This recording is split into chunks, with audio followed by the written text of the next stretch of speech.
Hello বন্ধুরা, আশা করি আপনারা সবাই ভালো আছেন। আমিও ভালো আছি। চলুন আজকে আপনাদেরকে দেখাই নতুন কিছু।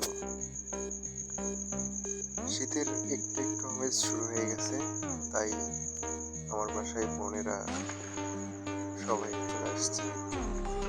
সবাই মিলে বলতেছে পিঠা খাবে, তো পিঠার শুরুর জন্য আমরা রেডি। দেখতে পাচ্ছিলাম আমার বোন নারকেল হাতে নিয়ে যাচ্ছে পাতিলে করে।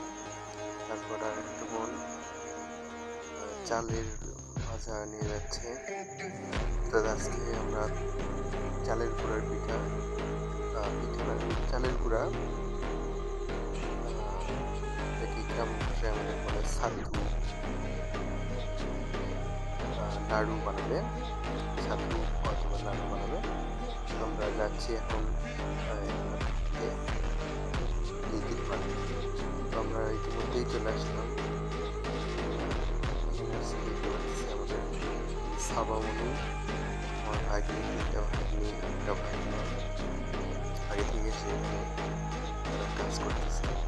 এখানে আমার একটা বোন একটু বৃষ্টি হওয়ার কারণে জায়গাটা একটু অগোছালো হয়ে গেছিল, সেটা পরিষ্কার করতেছে। মাথায় ছিল পাতিল, সেটা নামিয়ে নিল আমার বোন। এখন আমি একটা বাসা থেকে, আমার ভাবি হয়, সেই বাসা থেকে এই যেটা বলে আর কি টিকিটা আমি কাঁধে করে নিয়ে আসতেছি। এখন এটা সেট করার পালা। সেট করে আমরা আমাদের কাজ করব। তো দেখতে থাকেন।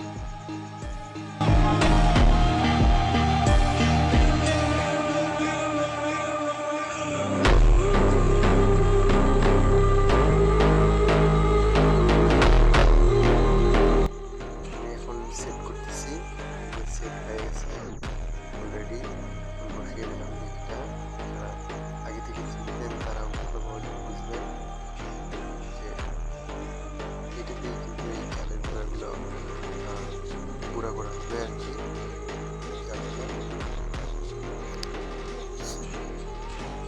আগে বলতেছে আমিও পারবো, দেখি আমি উঠছি। তো এই মুহূর্তে আমার বোনের ভাই টিকিটে পার দিচ্ছে আর কি, সুন্দরভাবে। আমার একটু বোন বলতেছে আমি তুলে নিই, একটু দূরে রাখো। চাল দিচ্ছে, আবার তুলতেছে, আবার তুলতেছে, আবার তুলতেছে, আবার চাল দিবে। আমার দুলার মধ্যে আরও কিছু করে দেন। আমার ভাইটা ভাইকে এখানে দেখেন কি শুরু করে দিছে।